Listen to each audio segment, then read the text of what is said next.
Hello everyone, my name is Jeff, and this is the Chihayafuru episode 17 review. With me, as always, is Coby. Welcome to the show, Coby. Hello, thank you for having me. As always, we are here doing Chihayafuru episode 17. 17 episodes, Jeff. Can you believe there's been 17 episodes of season 3 so far? There's been 17 episodes, and in just a couple months, this season will be over. Because I'm pretty sure they are going to go 25 episodes. If they don't, then this show is ruined, and I don't want to watch it anymore. Oh god, now you just gave me the fear. Like, what if they don't go 25 episodes? What if they go like 18 episodes and next week is the finale? That'd be crazy and very unsatisfying. Very uncharacteristically unsatisfying. And speaking of unsatisfying, what do you think of this episode? It was okay. Like it felt like a good type of setup to the whole thing. I liked the layout of some of the new things that were introduced, like like the card boy and girl who were like displaying it for everybody. Like the streaming aspect of the show, and I like the setup between. We kind of got more into Shinobu's character, which I really appreciated. Yeah, I have to say, of the setup episodes, I would say this one was probably one of the weaker ones. Like this one, even amongst setup episodes, there's usually some kind of cool character moments or revelation or something like that, whereas this one did not have so much of that. The match kind of came and went. There was no insight into how each player was actually playing. It was mostly all played close to the chest. It seems like Suo has a plan for basically dragging it out as long as possible. And I'm a little bit afraid because we established... Well, we had a story moment with Arata and his knee and overcoming his knee problems with Arata already. So, are we going to see the same thing again, or does he have something up his sleeve? It seems like I agree with you. This episode was void of any I would say big character moments. While watching this episode, I got the thought this is really just a straight. Episode of the anime. I don't know how to describe it in the proper way. It's just it was just the sport. It was just karuta. It was just people commenting about oh, she did this. Oh, she took that fast. Oh, they got to do that, without a lot of insight into any of the characters besides a little bit of Shinobu, which stood out. But I think mainly the problem of that was because I didn't really know from the beginning of how many matches this king and queen match is set up. Is it best out of 3? Is it 5 matches? I forgot the dynamics of the queen and king layout, which forced me to play catch up for a lot of it. And kind of, I think, dampened a little bit my experience because I was still trying to figure out the exact rules of this match. Yeah, I think it's supposed to be a best of 3 because they mentioned somewhere that you have to play there's a minimum of 3 matches, which to me says that, to resolve that, you'd need to have it a best of 3. And then I think they also mentioned that Suo was going to try and drag it all the way to 5 matches, which... Right, wait, which would... Yeah. Wait, how would it would be each one wins 2, and then the 5th one is the final one. Okay, so it's a best of 5 then, my bad. So it means then that you need 3 wins in order to win the whole championship, essentially. To win the title, you need 3 titles. Okay. Yes. So yeah, best of 5, meaning minimum 3. There we go. Yeah, and so this episode was mostly most of the learning experience from this episode was the actual master and queen match. We learned about how each contestants will draw some card randomly, and that card goes on their side of the field, while the other card goes on the other side of the field. And this, I think, is sort of like a symbol. These cards were symbolic in a way because they had something to do with the person who was enshrined at Omi Jingu, and then there's the one which have the characters for master on it, and same on the queen side. And like you said, we know more about you choose someone special to be your card bearer essentially, so that everyone at home can keep track of it. And so yeah, it's background stuff. It's spectator stuff almost. It's sort of ceremonial things and things that the spectator experiences, as opposed to it being about learning new strategies or techniques and stuff like that. Which just fleshes out the sport a little more. And it was thanks, one element that I liked, thanks to Arata for being the online commenter who was typing out all the rules to all the people who had no idea what was happening, which I thought was a nice little touch. Yeah, that was cool, but it was also a little a little bit awkward because we're reading the sub, so we can see the whole message in one go. While in the actual show, when he's typing out the text, it's like going on forever, and it's just like you're done reading it, and it's like, all right, he's still typing. He's still all right. typing. Oh, we still got to see him type out. Yeah. It is an exposition dump, I guess, for sure. Like, probably just one of the most plot heavy of like how this dynamic works.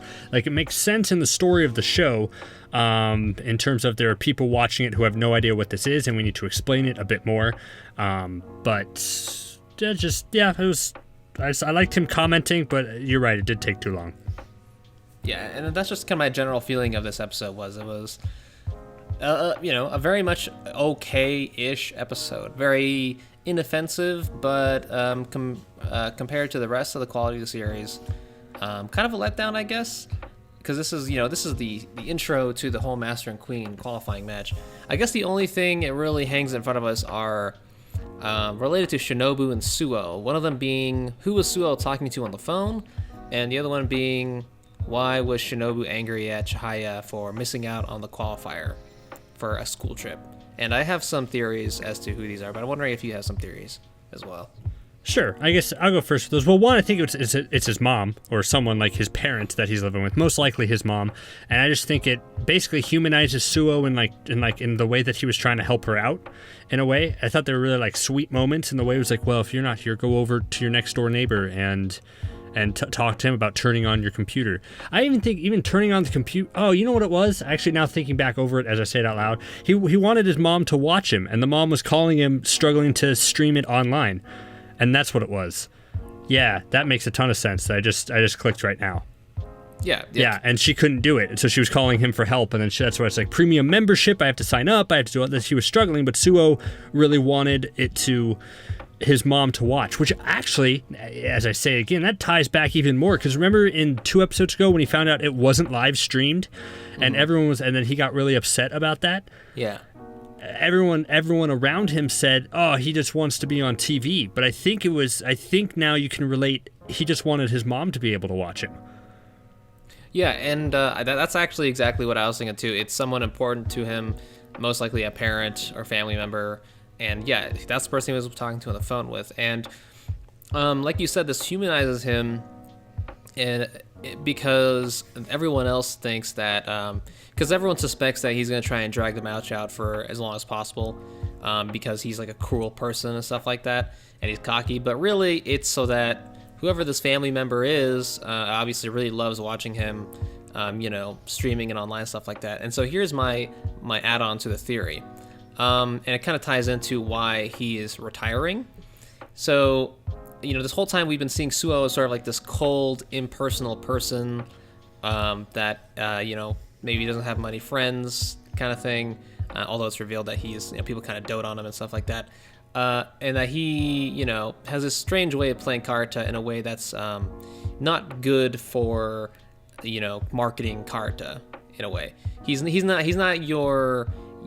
a good ambassador for the sport. However, I think that, and we've sort of talked about how people playing karuta for different reasons. I think his reason for playing karuta is to make his mom, let's say it's his mom, is to make his mom happy because his mom loves watching him play karuta. But more importantly, I think whoever it is probably on their deathbed or something, or maybe dying. Let's say it's the mom and like they've got like some disease or whatever. And the reason he's retiring this year is because when his mom passes away, he'll have no more reason to play karuta or even remain as the master anymore. And this is significant because, like you said, he was mad, or he was a little slightly angry that it wasn't being broadcast, which means that would have foiled his plans, and it wouldn't have, not been good for his mom because mom couldn't see him play for the last time or whatever. And that's why that's who he's playing for. It's not that he doesn't care about the sport. It's that the sport to him means his ability at the sport means something special to him more so than any of the other characters, because the other characters are kind of playing for themselves mostly and trying to get better, but he is the one character that's playing for someone else's sake, if that makes sense. I agree with that. It's just the only one I think you can draw a good parallel for is Arata with his grandfather. Oh, there we go. Yeah, because for everything like that, which would make it's like a nice parallel, at least connects Suo to like the other characters. I like your theory. I think it's very interesting. Yeah, so I think that's what's I think you and I are on the same page when it comes to Suo there. It's so, because it's like there's a lot to break down with Suo, I think, in this episode, with like in terms of his strategy. Because I think you can read it in a lot of different, because he says that he does want to play forever because this is his last game. So it's like he wants to do it all 5 rounds because he does love playing in his own way. But, you know, I guess you can also just, if you want to theorize or read between the lines, just like he's drawing it out as much as possible so that whoever he's on the phone with, probably his mom, I'm just going to guess, I'm going to say mom, so his mom can get online and watch him. Yeah, that works too. But it's interesting when you compare that to what his style is trying to be, which is still trying to copy Shinobu's card differential. Yeah, there's still so much about Suo we don't know, and they haven't really left us with too many clues and hints as to what his motivations are. And I'm sure that this is going to be like one of the season-defining moments of like, this is why Suo does what he does, this is why he copies the queen, this is why he plays karuta the way he does, etc., etc. So I'm sure all will be revealed by the end of the season, and I don't know. I just can't. I can't even guess. Really, I mean, that's our best guess right now, is that he's playing for his mom, right? But other than that, I really don't know what is going on with him and Shinobu and why he wants to copy her so much. And it's true. Yeah, it's like everything. I guess as we transition to Shinobu itself, because there was an interesting moment when Suo hit the card over close by, and then he looked and he stared at Shinobu for a second. Like, I didn't quite know how to read that room. Was that him just analyzing the board and knowing where card placements were so he knew where to do, or was he trying to be like, Shinobu, get your shit together? Or was it him trying to send him a different message of some sort? How did you read that look? I actually didn't notice that he looked. So he looked right at Shinobu in that moment? He looked at them. Like, they both looked over, and like she was staring at both of them for a second, and then everyone was like, what's he doing? And I couldn't tell if he was looking at the cards, like at the placement of it, just to see, it's like, okay, I need to do this in order to get that, or this is how it's going, or is it to like, Shinobu's making a lot of mistakes, not mistakes, but she's not playing her best game, so it's like, I need her to focus, or something else. And I totally read that as him just kind of checking out the card placement and trying to see how he was going to win the match, and in the way that would could very well matches Shinobu. Yeah, I don't know. That's just what I assumed, especially in the context of everything happening so far, and then his play style and all that stuff. But yeah, that's all I really picked up from that moment. But it could be something else.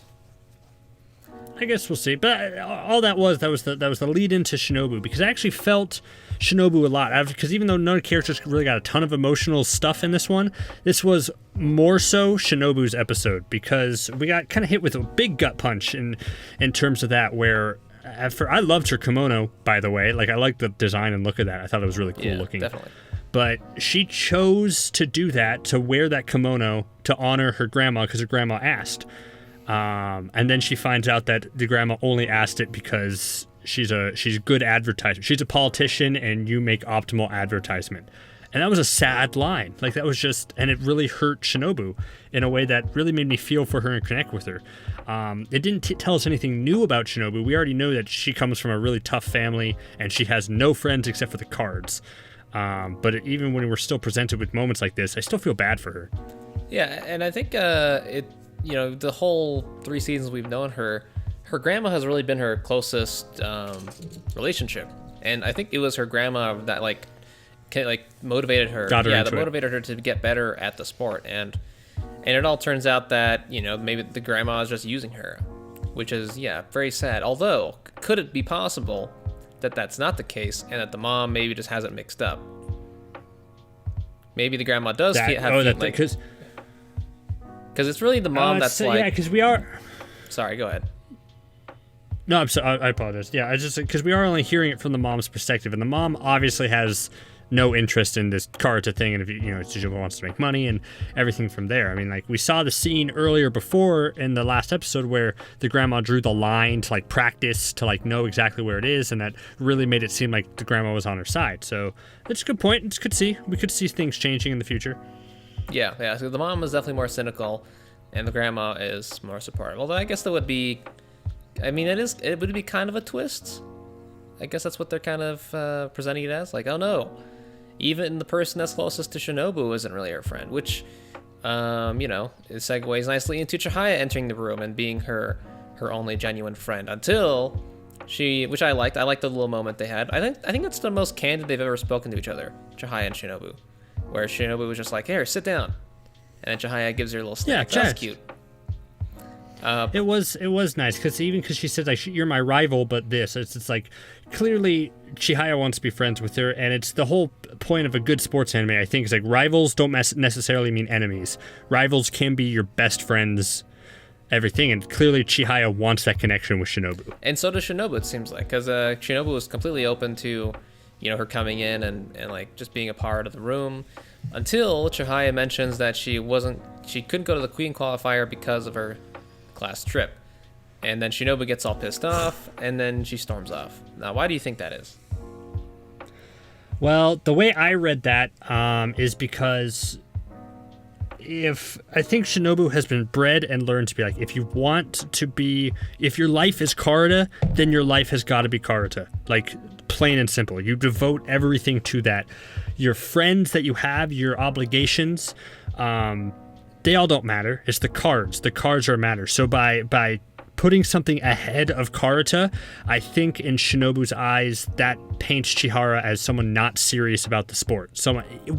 And the reason she's so mad is because I think Shinobu thought that Chihaya was like her in so many ways, of just like, this is how she is. She cares about it as much as me. But in Shinobu's eyes, now Chihaya does not respect the sport as much as Shinobu does, and that broke her world.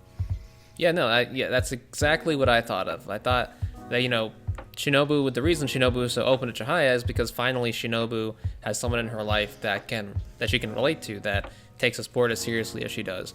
But when it turns out that she is maybe a bit more casual about it, just a smidge more casual about it than Shinobu, she basically loses her friend, and in that moment she loses her trust in her grandma as being an ally and Chihaya as being an ally. So it was a tough few minutes for Shinobu right there. Yeah, that all happened, and she spilled tea with her sleeves.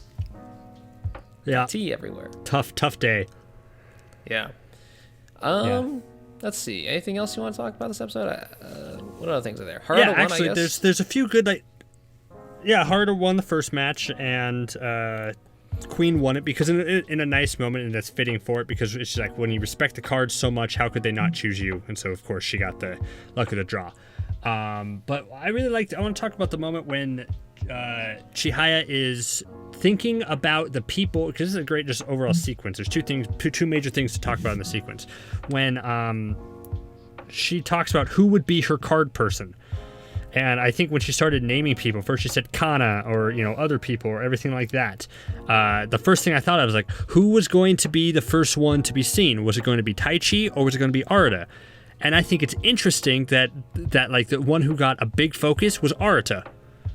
Like, I'm not Arata, sorry, it was Taichi.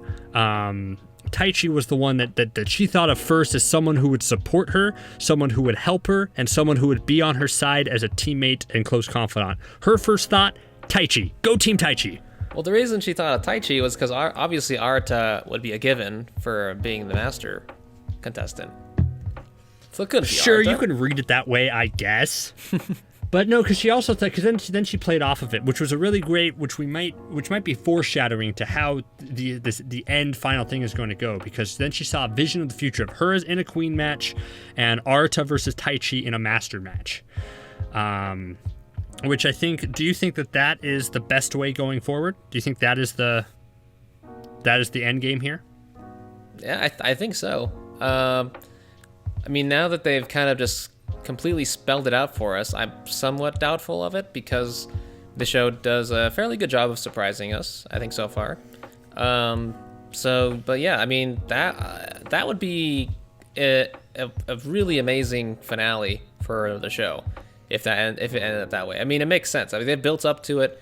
I think the show will have earned it by that point. I think it's earned it already if it does get there. And And yeah, it'll be all three of them playing on the same tatami mat all over again. So that would be a good setup. Earned it already. So next episode it opens with all four of the people getting food poisoning, and they're like, "Oh crap, we need some Queen and Masters contenders." And they point at Chiharu, "You get on here." And then Taichi's like, "You come out here." And then Taichi's like, "I don't have anybody to face." And then I don't know, like Ryuk or Skeletor, that guy is like, "I'll face him." And then everyone's like, "Oh, I guess this will be it." And then Arata busts in the door, so it's like, "I'll do it." And then that's the I saw it on the stream. That's the next episode. It's on the stream. Internet is great. Go Japan. Yeah. And now I'm here. Yeah. No, I would be down for that. Fuck it. We don't even know if we're going to get there. I might as well take it while we can. Yeah, might as well. They're like, "Oh crap, we need to hurry. Let's just skip ahead." But no, I do like that because when I saw that vision of things, obviously what I've thought of going forward is that, like, the end game of this is like what they're really trying to hopefully build forward is all three of them playing on a team somehow, like three of them together on a team, bringing back their old days. But like, you know, halfway through the series, or just not even halfway, a few episodes ago, Harada gave a really interesting statement that I think is a good thesis statement for the show itself. Is a team match is an individual match, and an individual match is a team match.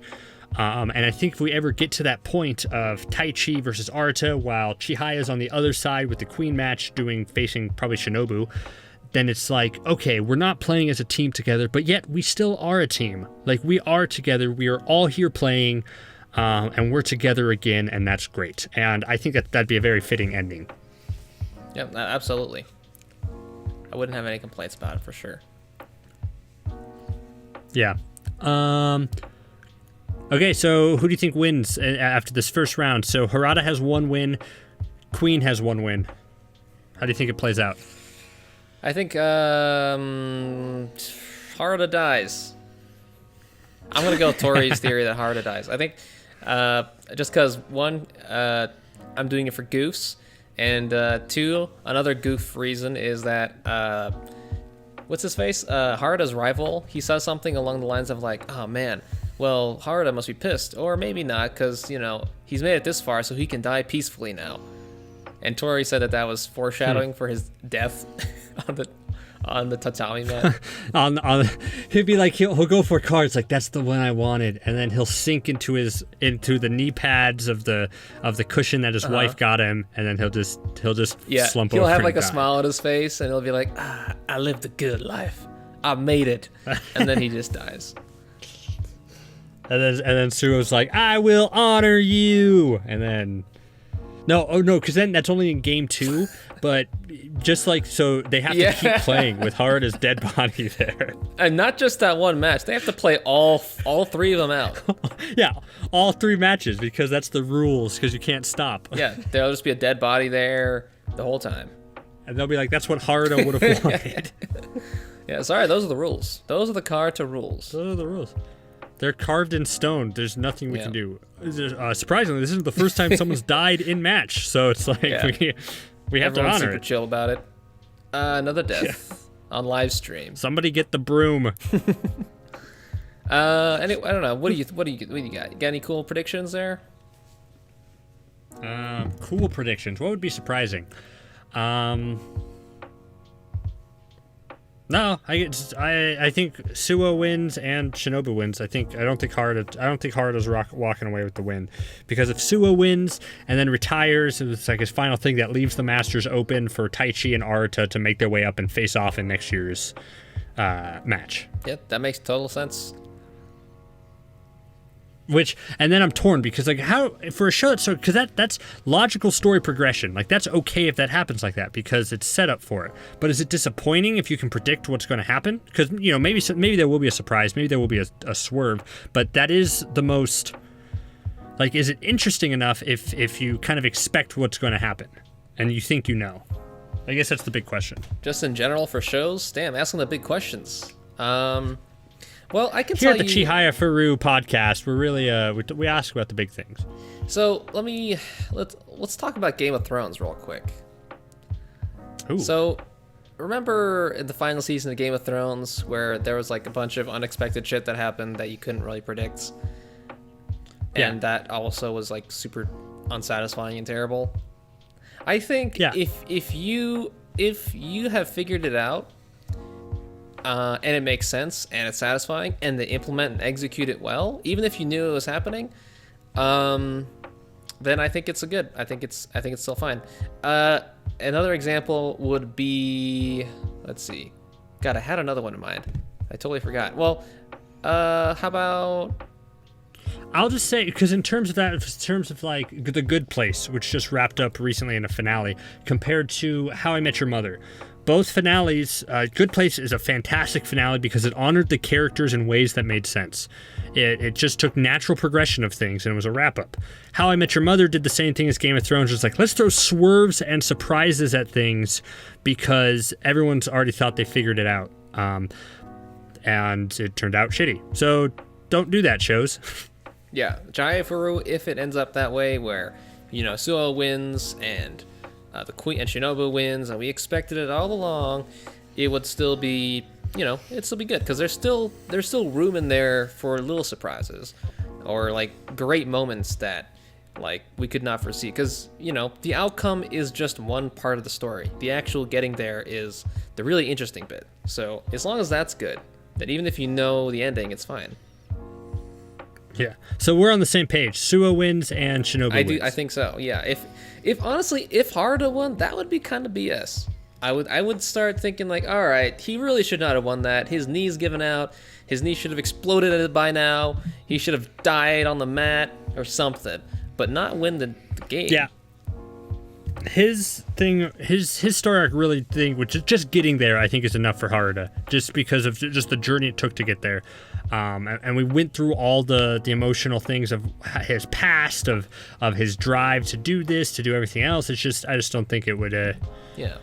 I don't think it would be And on fitting. the other side, it would be less offensive if the Chihaya mom won against Shinobu, but then Chihaya versus the Chihaya mom is not as, it's not as interesting. It's not as asked for as Chihaya versus Shinobu, because that's the ultimate, I think that's the ultimate end goal on Chihaya's side, at least. Which makes the most sense. But even if we don't get there, like even if somehow, because Shinobu I think is going to win, and that's what it leads to is as a queen match. But it's kind of an interesting character-wise. If Shinobu loses at the queen match, then she has to work her way back up into the queen match, which means she enters singles tournaments, which means she enters the qualifying run to get there, which puts Shinobu in a different place from where we've seen her before, and then puts her and Chihaya on more even levels. So it's like not the end game isn't a queen's match versus Shinobu. It's a masters qualifying match between Chihaya and Shinobu, which could work in theory. Like I could see the story around it. I don't think it's going to happen, but I at least think there's wiggle room there. Yeah, no, I agree. Like I said, it's not as offensive as if Haruta won, but I still don't think it's it would. I prefer it if Shinobu going up against Chihaya ultimately, I guess. But yeah, me too. Because that's just what they've been building up to. But other than that, I don't know. I really got nothing else to add for this episode. The last thing I'll say is just like I don't know if it's just funny. It's like a funny thing of just. Oh, hey, look, there's an airhead, and all Chihaya queens were like airheads in like certain ways. And that ties back to Chihaya, ties back to Megumu, I believe. Megumin? Megumin. I don't know if that's just like if it's just a trope in anime of just like airheaded girls, like in like this sort of thing. Or if you really want to read subtext and you're trying to find a deeper meaning to it, it's just like, yeah, these women are kind of airheads and they don't know a lot about that. But look how great they are at karuta. Look how much they can focus in this element of sport and just dominate in something that is extremely hard to do. Yeah, I don't know which. They definitely they mentioned that I think earlier, either in this season or the last season, where the top players tend to be weirdos, like no matter what. There's just this episode they did. Yeah, that. No, but they did that earlier in the season too. Like today, like in this episode, they did that. I forgot who they were comparing it to, like being the weirdos.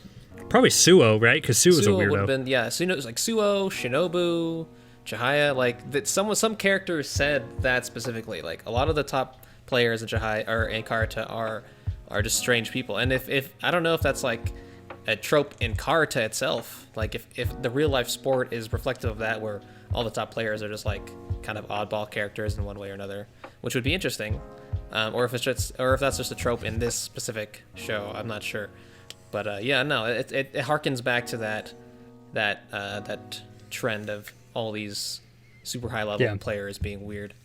I just thought it was interesting. Yeah, definitely. All right. Yep, that's all I really got to say about that. Would you like to sign us off? Sure, you've been listening to this on Nerd Blaze. Like, comment, subscribe, all that fun stuff. We love talking about Chihayafuru, and we love it when you guys comment and talk to us about it too, because you guys have some interesting theories and ideas and directions, because we just love talking about this show. Go check out our channel, Nerd Blaze. We do a lot of fun stuff, including a video made by Jeff before this about why he was wrong about Chihayafuru. You have to forgive him. Before, in the past, he was kidnapped by an evil doppelganger version of himself, and that version had some really crazy, radical ideas, like Chihayafuru was bad to begin with. But then we got our Jeff back. It was a whole rescue mission. It was a whole thing. And everything's good now. So go check out that episode. Go check out that video on our channel, along with some of the other stuff we do. We do a lot of cool stuff. So thank you all very much for watching, and we'll see you next time. See ya.